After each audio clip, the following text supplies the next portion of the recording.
인자가 자기 영광으로 모든 천사와 함께 올 때 자기 영광의 보좌에 앉으리니 모든 민족을 그 앞에 모으고 각각 구분하기를 목자가 양과 염소를 구분하는 것 같이 하여 양은 그 오른편에 염소는 왼편에 두리라. 그때 임금이 그 오른편에 있는 자들에게 이르시되 내 아버지께 복받을 자들이여 나와 창세로부터 너희를 위하여 예비된 나라를 상속받으라. 내가 줄일 때 너희가 먹을 것을 주었고 목마를 때 마시게 하였고 나그네 되었을 때 영접하였고 헐벗었을 때 옷을 입혔고 병들었을 때 돌보았고 옥에 갇혔을 때 와서 보았느니라. 이에 의인들이 대답하여 이르되 주여 우리가 어느 때 주께서 줄이신 것을 보고 음식을 대접하였으며 목마르신 것을 보고 마시게 하였나이까. 어느 때 나그네 되신 것을 보고 영접하였으며 헐벗으신 것을 보고 옷 입혔나이까. 어느 때 병드신 것이나 옥에 갇히신 것을 보고 가서 배웠나이까 하리니 임금이 대답하여 이르시되 내가 진실로 너에게 이르노니 너희가 여기 내 형제 중에 지극히 작은 자 하나에게 한 것이 곧 내게 한 것이니라 하시고 또 왼편에 있는 자들에게 이르시되 저주를 받은 자들아 나를 떠나 마귀와 그 사자들을 위하여 예비된 영원한 불에 들어가라. 내가 줄일 때 너희가 먹을 것을 주지 아니하였고 목마를 때 마시게 하지 아니하였고 나그네 되었을 때 영접하지 아니하였고 헐벗었을 때 옷 입히지 아니하였고 병들었을 때와 옥에 갇혔을 때 돌보지 아니하였느니라 하시니 그들도 대답하여 이르되 주여 우리가 어느 때 주께서 줄이신 것이나 목마르신 것이나 나그네 되신 것이나 헐벗으신 것이나 병드신 것이나 옥에 갇히신 것을 보고 공양하지 아니하더이까. 이에 임금이 대답하여 이르시되 내가 진실로 너에게 이르노니 이 지극히 작은 자 하나에게 하지 아니한 것이 곧 내게 하지 아니한 것이니라 하시니 그들은 영벌에 의인들은 영생에 들어가리라 하시니라. 아멘. 네, 오늘 하나님의 말씀 함께 나눌 텐데요. 오늘 하나님께서 주신 말씀 지난주에 이어서 천국 백성의 삶, 우리 세 번째 시간으로 섬김과 구제로 사는 삶, 섬김과 구제로 사는 삶에 대해서 함께 하나님 말씀 우리 보도록 하겠습니다. 참 개인적으로는 하나님 앞에 또 이렇게 온라인으로 예배 드리다가 현장에서 예배 드리게 하심에 너무 감사드리고 정말 여러분 몇 주 지난지 아세요 혹시? 저희가 현장 예배가 다시 되기까지 8주가 지나고 9주째 다시 또 이렇게 예배를 드리게 됐습니다.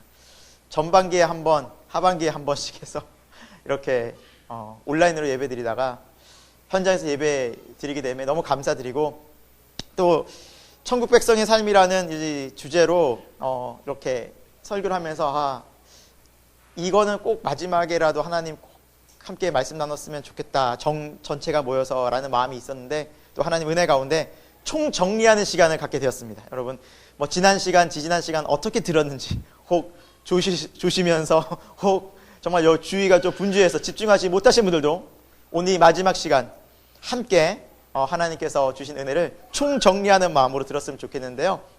제가 하나님 이때 지금 이 시기에 이 코로나의 시기에 또 이 2020년을 또 우리가 어느 정도 마무리하는 이 시기에 하나님 어떤 말씀을 전할까요? 기도하던 중에 마태복음 25장이 생각났습니다. 마태복음 25장은 소위 종말에 대한 말씀 아닙니까?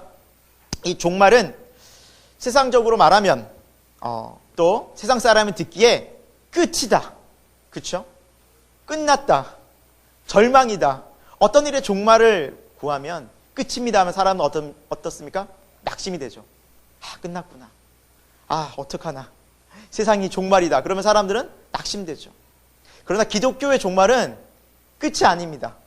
새로운 영원한 시작일 것입니다. 주님이 다시 오시면 진짜 온전한 천국이 그때 시작되기 때문입니다. 그래서 기독교적으로 종말은 새로운 시작이며 하나님의 공의와 사랑이 완전해지는 천국이 임하는 어떻게 보면 우리에게는 가장 큰 소망의 날이 되는 것입니다.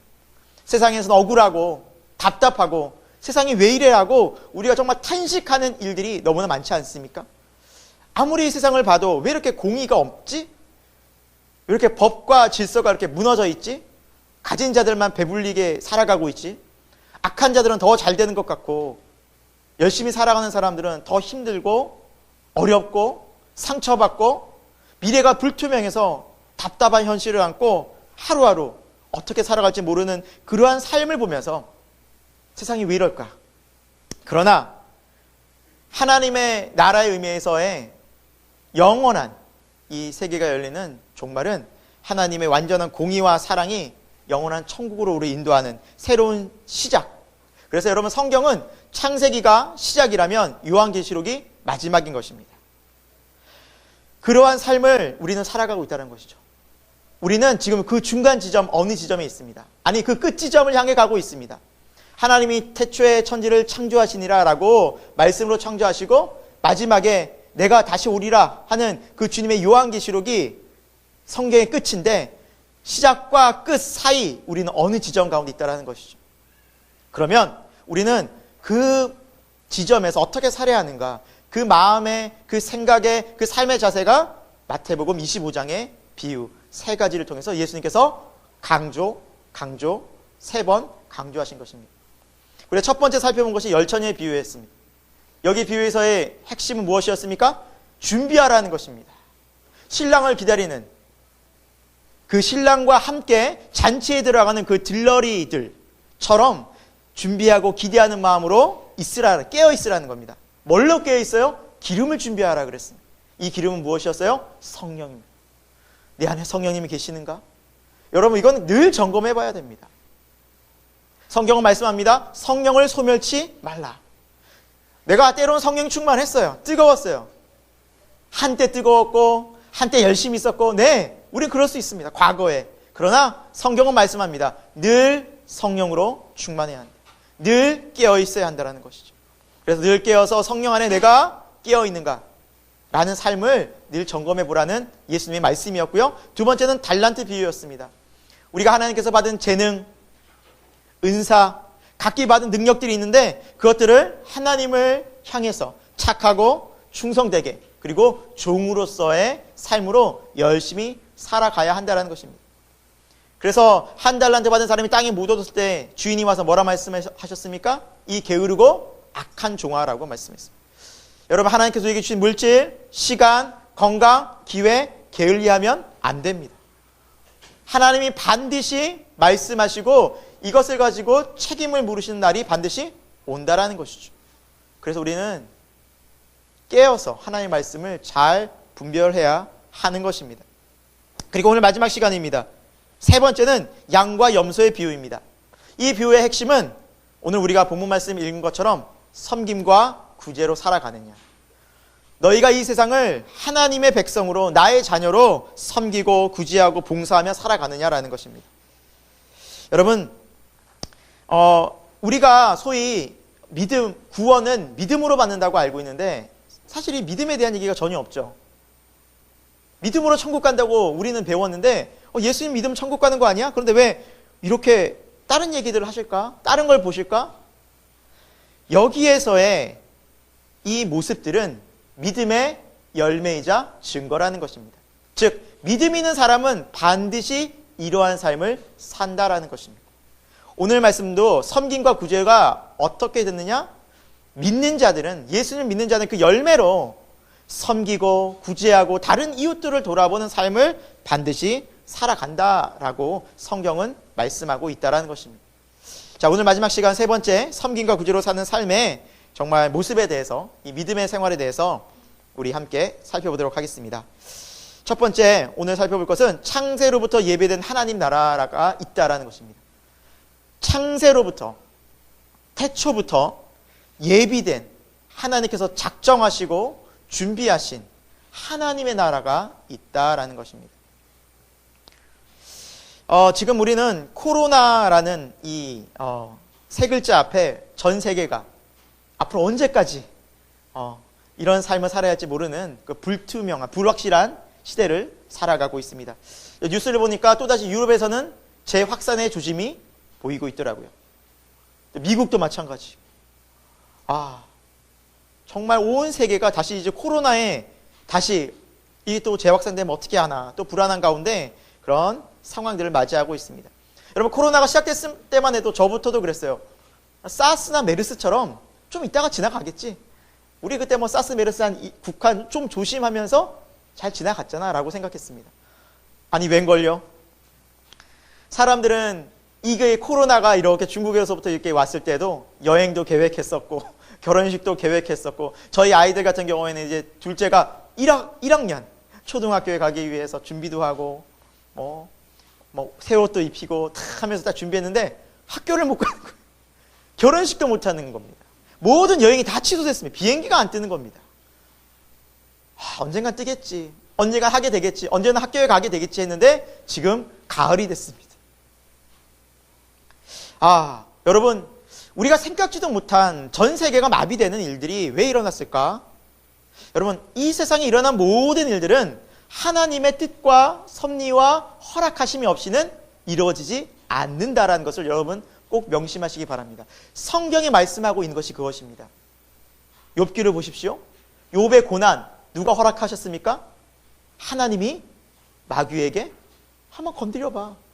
욥을 한번 시험해봐. 네가 욥이 얼마나 믿음이 있는지 네가 한번 시험해봐라. 그러나 그의 생명만은 건들지 말아라 라고 하나님이 욥을 그렇게 시험에 놓일 수 있도록 허락하셨습니다.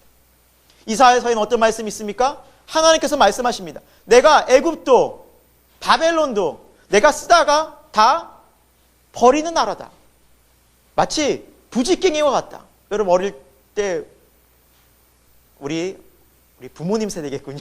부지깽이 이렇게 태우고 하던 나무 꼴챙이 있지 않습니까? 그걸 태우다 보면 점점 그 길이가 어떻게 돼요? 처음에는 길었다가 줄어들어요. 나중에 줄어들면 어때요? 버려버리는 거예요.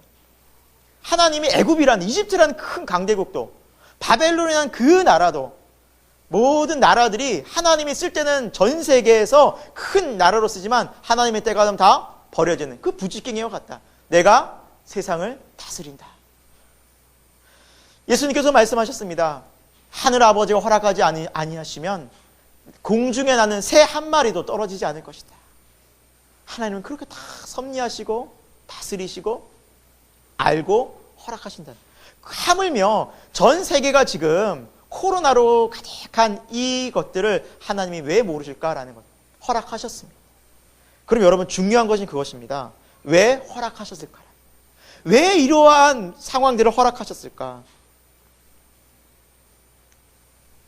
자, 예수님께서는 이미 누가복음에 내가 오기 전에, 내가 오는 그 마지막 때에 어떤 징조들이 있을 것이다. 너희가 이 징조들이 일어나면 내가 가까이 오는 문 밖에 이른 줄 알라라고 말씀하셨습니다. 그 징조의 말씀 중에 한 구절입니다. 우리 누가복음 21장 11절 같이 한번 읽어보도록 하겠습니다. 읽겠습니다. 곳곳에 큰 지진과 기근과 전염병이 있겠고 또 무서운 일과 하늘로부터 큰 징조들이 있으리라. 네, 곳곳에 어떤 지진요? 작은 지진도 아니에요. 큰 지진들. 뭐 스촨성의 대지진, 뭐 인도네시아, 또 뭐 가까이 있는 일본도 앞으로 뭐 대지진을 앞두고 있죠. 막 불안불안하죠. 그리고 기근, 환경 파괴로부터 사막화가 일어나서 농작물들이 점점 농지들이 사라지고 물이 부족해서 앞으로 많은 학자들이 얘기하기를 식량 전쟁이 일어날 가능성이 매우 높다. 기후변화 때문에. 지금 전염병. 이런 전염병이 있을 것이라고 상상도 못했지만 앞으로 일어날 전염병들은 더 크고 무서운 일들이 예비되어 있다. 여러분 준비해야 된다는 것입니다. 준비해야 대비할 수 있습니다. 준비해야 우리가 긴장할 수 있습니다.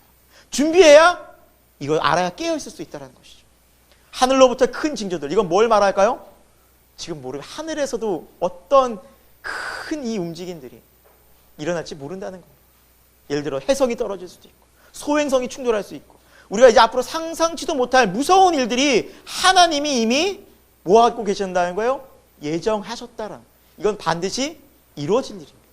그러니까 우리가 앞으로의 시대가 코로나만 지나면 야 다시 여행도 다니고 즐겁게 놀러도 다니고 행복하게 정말 즐겁게 생활할 수 있겠지? 착각입니다. 성경은 이미 그렇게 말씀하고 있지 않다는, 더 깨어있으라는, 앞으로 더 무서운 일이 벌어집니다. 그래서 더 분별하고 깨어있으라는 겁니다. 그럼 왜 이렇게 하실까? 여러분, 우리가 이 코로나의 시대에 마주하면서 느낀 것이 무엇입니까? 세상이 안전하지 않다는 것입니다. 내일이 안전하지 않다라는 것입니다. 와, 다 불확실하구나.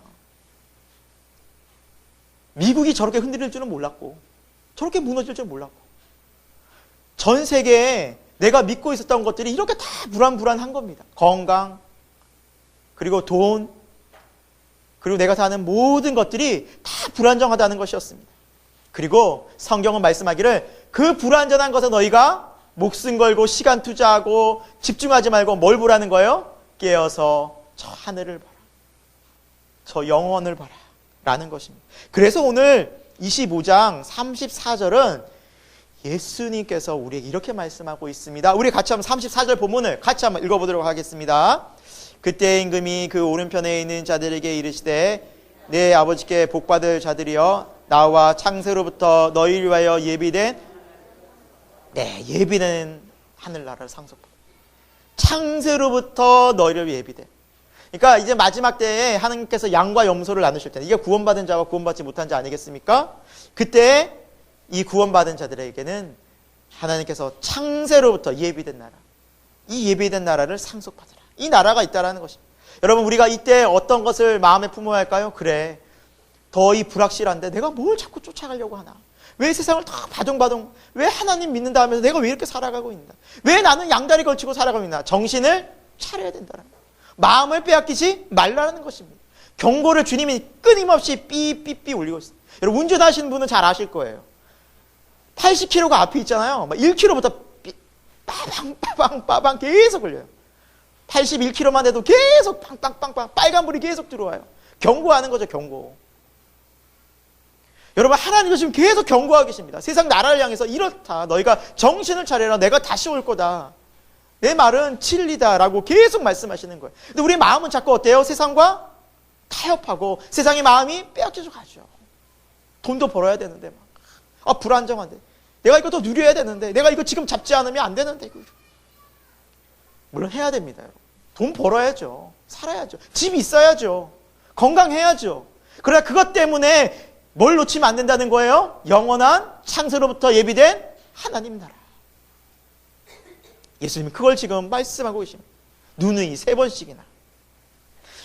그럼 왜 우리는 하나님 나라 이렇게 창세로부터 예비된 하나님 나라에 못 들어간 것일까요?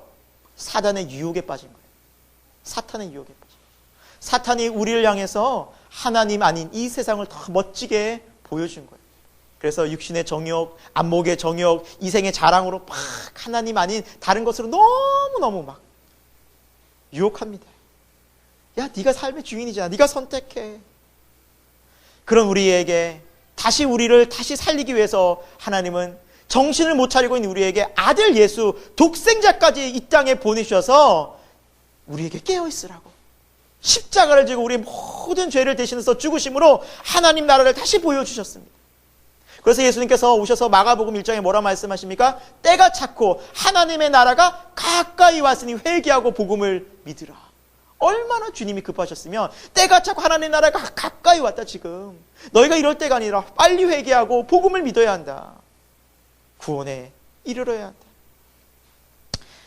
사랑하는 여러분, 십자가로 하나님은 구원을 완성해 놓으셨습니다. 이제 이 십자가를 통해서 우리가 어느 편에 서야 할 것인가? 이 세상을 어떻게 바라봐야 할 것인가? 주님 오늘 우리에게 말씀하고 계십니다. 여러분, 이 세상 어디에서도 이 십자가를 얘기하지 않습니다. 단 유일한 한 곳밖에 없습니다. 어디입니까? 교회입니다. 여러분, 오늘 하루 종일 혹시 바깥에서 정말 TV를 보시면서 멋진 산에서 한번 여러분 경치를 보시면서 여러분들이 십자가를 묵상할 수 있을까요? 이 영원한 삶에 대해서 여러분 생각해 볼 수나 있을까요? 전혀 없을 것입니다. 세상적인 것들에 온통 우리의 마음과 생각을 빼앗기게 만듭니다. 그래서 우리가 나온 거 아니겠습니까? 여러분, 은혜인 줄로 믿습니다. 여러분, 옆에 분들과 우리 눈빛과 우리 마음을 담아서 무슨 마스크를 썼지만 잘 나오셨습니다. 우리 한번 인사 한번 할까요? 인사하겠습니다. 잘 나오셨습니다. 잘 나오셨습니다. 정말 은혜입니다. 여러분, 은혜입니다. 정말 은혜입니다.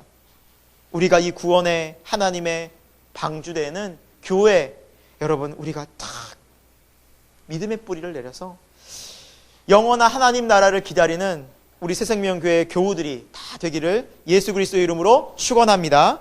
두 번째, 우리가 오늘 본문을 살펴볼 수 있는 것은 섬김과 구제 뒤편에 계시는 예수님이라는 것입니다. 여러분, 섬김과 구제가 되게 부담스럽죠. 그렇죠? 쉽지 않습니다. 남들 돕는 거 절대 쉽지 않습니다, 여러분. 내 살 길도 지금 막막하고 힘들고 어려운데요. 남 돌아볼 여유가 어디 있어요? 네.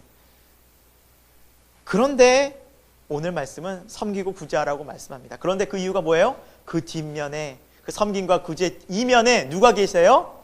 예수님이 계세요. 이게 놀라운 감추어진 보화라는 겁니다. 자, 오늘 하나님 나라를 들어가는 사람들의 오른편에 있던 양들에게 우리 주님이 어떻게 말씀하시는가 한번 볼까요? 우리 마태복음 25장 35, 36절인데 우리 같이 한번 읽어보도록 하겠습니다. 내가 주일일 때 너희가 먹을 것을 주었고 목마를 때 마시게 하였고 나그네 되었을 때 영접하였고 헐벗었을 때 옷을 입혔고 병들었을 때 돌보았고 옥에 갇혔을 때 와서 보았느니라. 아멘.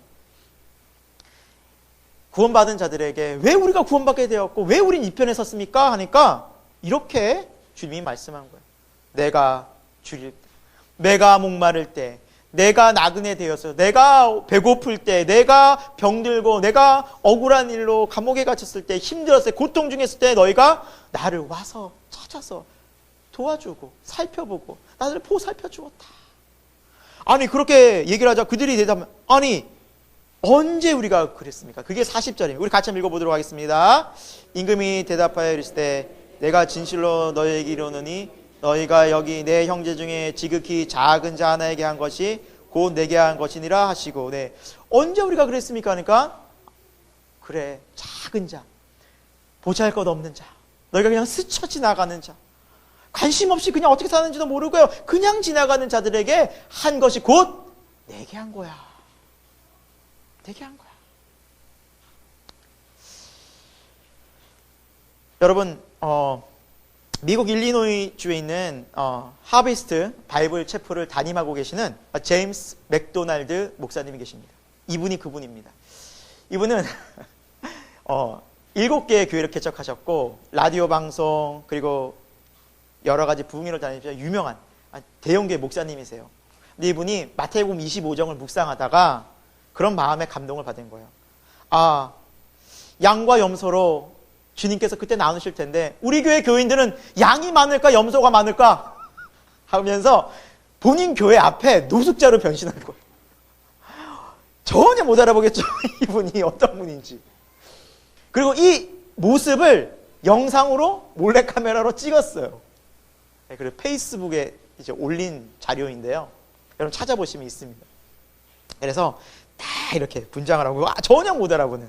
그래서 이렇게 이제 앉아 계셨죠. 그리고 내가 목회하는 우리 교회 교인들이 얼마나 이렇게 도와주고 지나갈까. 얼마나 기대감을 벅차서 이렇게 있었겠죠. 그런데 영상 초반에 보면 그냥 사람들이 예배 드리러 다 말도 안 걸고 쑥쑥 지나가는 거예요. 그러니까 너무 이분이 충격을 받은 거예요. 아, 이게 사이로 보일 거 아닙니까? 수염 사이로, 그러니까 여기 사이로, 머리 사이로 다 보이잖아요. 누군지. 김집사 지나가네.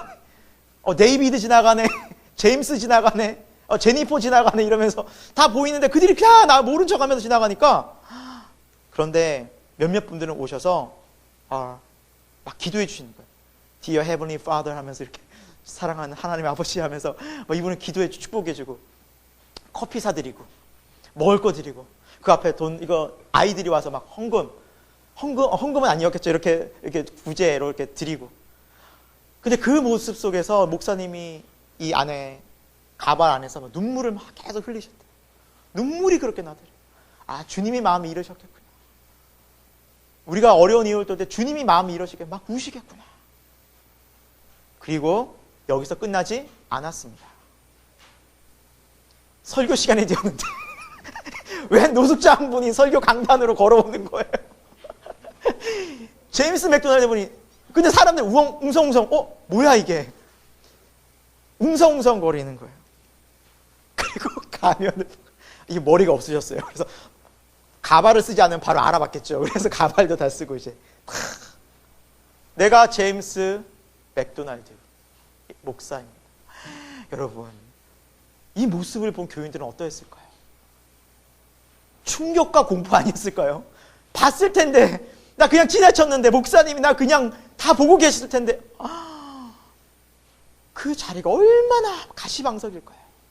평소에는 목사님 사랑합니다, 목사님. 우리 목사님 설교 짱! 이러면서 막 목사님의 사랑한다고 교회를 위해서 헌신 봉사하는데 이렇게 자기 실체가 드러내니까 얼마나 마음이 어떡해. 반면에 목사님인지도 모르고 도와주고 이렇게 신경 써주고 냄새나고 더럽지만 그 부분 다 기도해주고 축복. 그런 사람의 마음은 어땠을까요? 감동도 아니었겠어요. 달라지는 거. 완전히 구별이 되는 겁니다. 여러분, 다행인 것은 이 제임스 맥도널드 목사님이 예수님이 아니었다는 사실입니다. 예수님이었으면 끝이에요. 돌이킬 수 없어요. 기회가 다시 주어진 거예요. 여러분, 마태복음 25장에 왜 양과 염소 비유를 이렇게 해놓으셨을까요?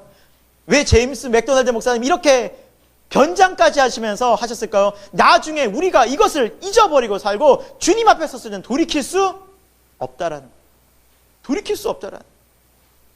우리 주위의 이웃들, 힘들고 연약하고 가난한 이웃들의 그 뒷면에 누가 계시는 겁니까? 예수님이 계시는 겁니다. 여러분, 복음은요, 지금도 그래요. 감추어져 있어요. 지금도 예수님 전하면 사람들이 안 믿어요. 야, 귀찮잖아. 주일날마다 교회 나가고. 여러분, 저는 이 그림을 보면서 그런 생각이 들었습니다. 두 마리 토끼가 홍당무를 이제 뽑으려고 해요. 토끼의 머리, 홍당무. 근데 한 홍당무는 이파리가 조그매요. 근데 땅 밑에 뭐가 있어요? 엄청 큰 홍당무가. 몸에 몇 배가 되는 말도 못한 홍당무가 숨어있고, 다른 홍당무는 겉은 화려해요. 막 잎사귀가. 그 생각하겠죠. 야, 이 정도의 잎사귀인데 안에는 어떻겠어요? 어마어마하겠구나, 그냥. 집채만한 그냥 있는 게 있겠구나. 이게 뭘 의미할까요? 눈에 보이는 것이 전부가 아니다라는 겁니다. 세상이 화려해 보이고 세상이 너무나 우리에게 모든 걸 줄 것 같고 그 열매들은 여러분이 생각하는 것만큼 화려하고 좋지 않다라는. 구제와 섬김은 참 여러분 부담스럽고 때로는 힘들고 순종해내기도 어렵지만 그 구제와 이면에 누가 계시는 거예요? 영원한 나라 예수 그리스도, 그분이 계신, 그분이 계신, 그래서 그분을 만날 수 있는 것, 그분과 함께 할 수 있는 것입니다. 예수님께서는 누누이 말씀을 통해 말씀하십니다. 우리 사도행전 20장 35절인데요. 우리 함께 바울이 한 고백인데요. 함께 읽어보도록 하겠습니다.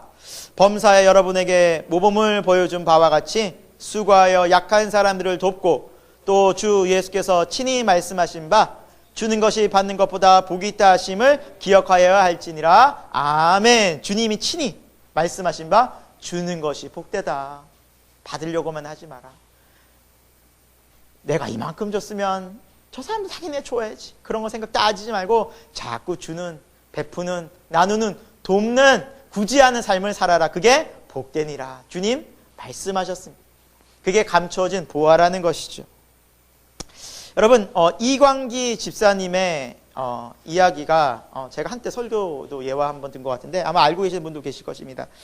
이광기 집사님은 딸, 첫째, 둘째, 아들 이렇게 귀한 자녀를 두고 살아가고 계셨습니다. 그런데 아들이 7살 됐을 때 갑자기 신종플루에 걸려서 이 아들이 시름시름 앓다가 갑자기 응급실에 실려와서 갑자기 죽음을 맞게 됐습니다. 뭐 어떻게 손수 볼 겨를도 없었어요. 그 앞에서 이분은 패닉 상태였어요. 삶의 이유를 잃어버린 거예요. 준비도 없이 갑자기 사랑하는 자녀를 잃게 됐으니 이 고통이 말로 뭐 어떻게 형용할 수가 없는 거예요. 감당해낼 수가 없는 겁니다. 그리고 시름시름 뭐 어떻게 살아요? 신앙은 있었지만 그 신앙 속에서 하나님 앞에 뭐 답을 얻을 수가 없는 거예요. 그래서 그 일이 10월, 11월 사이에 일어났는데 그 다음에 1월쯤에 IT에서 대지진이, 강진이 일어납니다. 그래서 막 IT에 있는 사람들이 수십만 명, 수백만 명이 피해를 입고 또 죽거나 다치는 일이 벌어집니다. 근데 이분 방송 쪽에 일을 하셨잖아요. 그래서 방송국 쪽에서 연락이 온 거예요. 이번에 IT에 봉사를 갈 건데 좀 갈 스케줄이 잡혔다. 그러니까 일이잖아요. 어차피 내가 방송국에서 일하고 탤런트니까 가야 되는 상황에서 스케줄 잡혀서 간 거예요. 그런데 그곳에서 하나님의 놀라운 마음을 경험한 거예요. 대지진 그 재 현장에 도착하자마자 제가 슬프고 아프다는 생각조차 할 겨를이 없어졌습니다. 너무나 많은 아이들이 죽음의 고통, 그러니까 자기 아들 또래 되는 아이들이 막 더 어린 아이들이 막 죽음의 고통 가운데 고아가 되고 막 방어하는 모습을 보니까 이곳에서 하나님의 말씀이 막 들리는 듯 하는 거. 음성이, 광기야 모두 내 자식들이란다. 내겐 안 아픈 손가락이 없다. 저 고통받는 아이들을 바라보라. 그러면서 그 아이들을 안고 엉엉 울었다고 합니다. 그리고 그날 밤 하나님이 은혜를 주셨는데 어떤 은혜를 주셨냐면 그 아들이 그 낙원에서 잘 있는, 아빠 나 잘 있어, 여기 행복해라고 하는 꿈을, 환상을 보여주셨다. 그러니까 너무나 하나님 또 위로해 주신 거예요. 그곳에서 고통받고 힘들고 어렵고 어떻게 살아야 할지 막막한 그곳에서 다시 하나님께서는 섬김과 구제와 봉사의 자리를 해서 이 이광기 집사님을 회복시키기 시작했던 것입니다. 지금은 이 일을 전문적으로 계속해서 하면서 IT 학교도 세우고 끊임없이 봉사를 하면서 한 기자가 이렇게 물었어요. 이광기 씨 요즘 잘 지내십니까? 정신없이 바빠요. 다른 사람에게 행복하게 해줄 생각만 하면 지칠 겨를이 어디 있겠습니까? 다른 사람을 행복하게. 여러분, 이분 얼굴이 얼마 전 아들을 잃은 얼굴로 보이십니까? 어떻게 이렇게 바뀌었을까요? 섬김과 구제의 그 자리에서 누굴 본 거예요? 예수님을 만난 거예요. 치유가 된 거예요. 회복이 된 거예요. 답을 얻은 거예요. 그리고 하나님께서 귀한 셋째 아들도 허락해 주셨다고 합니다. 그래서 IT를 이분은 늘 축복의 자리다, 은혜의 자리다, 이 자리가 나를 살렸다라고 말합니다. 아들이 죽을까봐 나도 따라 죽을까라는 생각도 했다고 합니다. 안 그러겠습니까? 아들 만나고 싶어서. 그러던 중에 하나님은 저를 IT로 보냈습니다. 그리고 그곳에서 하나님의 손길을 구체적으로 하나님의 그 자비에 하나님이 내 마음을 터치하신, 내 영혼을 터치하시는 걸 만났습니다. 하늘나라에 있는 아들도 꿈속에서 만났어요. 가지 않았다면, 그 봉사와 섬김의 자리를 내가 서지 않았다면 경험해보지 못할 그 놀라운 은혜를 만났던 것입니다. 그 IT는 저에게 새로운 삶의 길을 열어준 보석입니다. 그리고 지금도요 계속 봉사하고 월드비전에서도 봉사하고 엄청나게 지금 활동을 많이 하고 봉사하고 계시더라고요. 여러분, 우리가 이 세상에 살아가면서 정말 이 세상이 전부라면 낙심된 일이 얼마나 많겠습니까? 근심된 일이 얼마나 많겠습니까? 고통스러운 일이 얼마나 많습니까? 그러나 우리가 영생, 하나님 나라의 눈을 돌리기 시작하면 그 모든 것들이 해석이 되기 시작한다는 것이죠. 여러분, 오늘 말씀 마지막에 구제와 섬김과 주의 말씀에 충성한 자들이 가는 곳이 어디라고 말씀하고 있습니까? 오늘 46절 끝절인데요. 같이 한번 읽어보도록 하겠습니다. 그들은 영벌에, 의인은 영생에 들어가리라 하시니라. 자, 의인은 어디에 들어가요? 영생에. 하나님이 이걸 준비하신 겁니다. 눈으로 보기에 연약해 보이고 보잘것없어 보이고 하나님의 말씀이 이렇게 나타난 것처럼 보여도 믿음의 눈을 열어보면 그 이면에는 뭐가 보여요? 영생, 하나님 나라, 하나님께서 예정하신 것들이 보인다는 것이죠. 사랑하는 여러분, 우리 새생명교회의 모든 교우들은 이러한 하나님 나라가 영광 중에, 우리 마음 중에 충만히 임하는 거룩한 은혜가 있기를 소망합니다. 제가 이 설교를 마태복음 25장을 딱 준비하면서 영상 하나가 제 마음에 스치듯 지나가서 제가 과거에 한번 봤던 영상인데요. 이 영상 속에는 잠깐 좀 소개를 해드리면 코디 리라는 한 청년에 대한 이야기가 나옵니다. 이 청년은 한국인 아빠와 미국인 엄마 사이에서 태어났어요. 태어나자마자 시력을 앞을 못 보는 것을 알게 됐어요. 엎친 데 겹친 격으로 4살 때 자폐증을 앓게 됩니다. 세상 어떻게 살아요? 이 아이는 세상 어떻게 살아야 할까요? 하지만 부모는 이 아이를 포기하지 않고 소망을 가지고 이 아이의 재능이 뭘까요? 탤런트가 뭘까요? 찾아보면서 길러주는데 이 아이가 음악을 너무 좋아하는 거예요. 막 음악 소리 들으면 막 따라 부르고, 그래서 피아노를 가르치고, 안 못 보는 아이에게 피아노를 가르치는 이 아이도 열심히 노력해요. 자기가 가진 탤런트를 열심히. 그리고 난 다음에 여러분, 미국에는 아메리칸 갓 탤런트라는 프로그램이 있어요. 그래서 오디션 프로그램인데, 우리 한국에서도 보면 오디션 프로그램 많잖아요. 그래서 아마추어들이 나와서 막 노래도 부르고 하면서 이렇게 경연하는 프로예요. 여기에 나간 거예요. 근데 이 청년은 어릴 때부터 그냥 노래만 불렀고, 자기가 가진 것들을 열심히 그냥 최선을 다해서 한 것을 청중과 그걸 판단하는 사람들한테 보여준 거예요. 심사위원들한테. 감동적인 일이 일어납니다. 전 이걸 보면서 그걸 느꼈어요. 장차 우리가 하나님 나라에 갔을 때 세상 사람들 우리의 삶을 높게 평가하고 대단하게 안 봐줄 줄 모르고, 우리 유명한 사람이 아닐지 모르지만 있는 모습 그대로 최선을 다하여 충성되게 가면 주님이 그 천국에서 우리를 이렇게 맞아주시겠구나. 잘했다, 착하고 충성된 종아 하고 그 천국 잔치로 부르시겠구나. 여러분, 우리 코데리 영상을 같이 보면서 제가 설교 마무리하도록 하겠습니다. 저는 이 영상을 보면서 마지막에 하나님 나라에서의 그 기쁨의 잔치가 여기에 몇 배나 몇십 배나 몇천 배나 더 클까, 그런 감동이 참 찾아왔습니다. 여러분, 우리가 세상을 살아갈 때는 참 많이 어렵고 힘들고 고통스럽고 분명히 그렇습니다.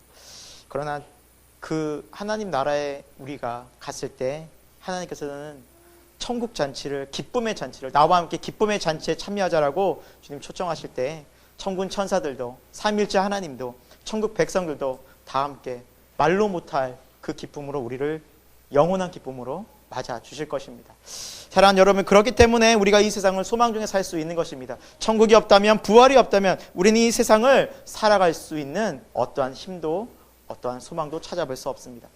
하지만 우리에겐 소망이 있습니다. 천국이 있습니다. 하나님 나라가 있습니다. 우리를 인도하실, 날마다 인도하실 주 예수 그리스도가 계신다는 것입니다. 여러분, 오늘 우리가 그 마음으로 함께 기도하고 또 예배하면서 하나님을 찬송하고 우리가 주님을 기다리는 참 지혜롭고 착하고 충성된 저와 여러분이 되기를 예수 그리스도 이름으로 축원드립니다. 함께 기도하겠습니다.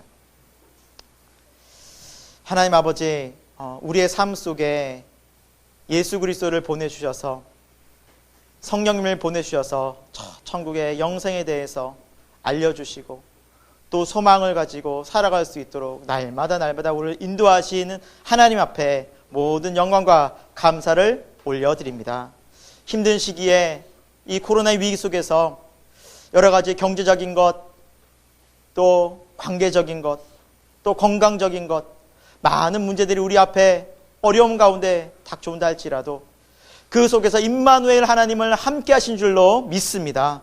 우리가 그 하나님을 전적으로 의지하고 신뢰하고 믿음으로 이 시간들을 선한 싸움으로 잘 싸워낼 수 있도록 도와 주옵소서. 우리가 주님 만나는 그날, 천국문에 이르는 그날, 주님은 잘하였다, 착하고 충성된 종아, 내가 작은 일에 충성하였으니 나와 함께 기쁨의 잔치에 참여하자 라고 우리를 부르실 날이 올 줄로 믿사오니, 그날을 소망하고 그날을 바라보며 그날을 마음에 품고 살아가는 지혜로운 성도들이 될 수 있도록 인도하여 주옵소서.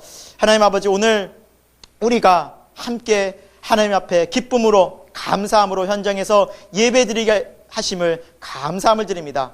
앞으로도 계속해서 이 예배 자리를 소중히 여기고 사모하고 기도하는 저희들이 다 될 수 있도록 하나님 역사하시고 인도하여 주시옵소서. 이 모든 말씀을 주 예수 그리스도 이름으로 간절히 기도드립니다. 아멘.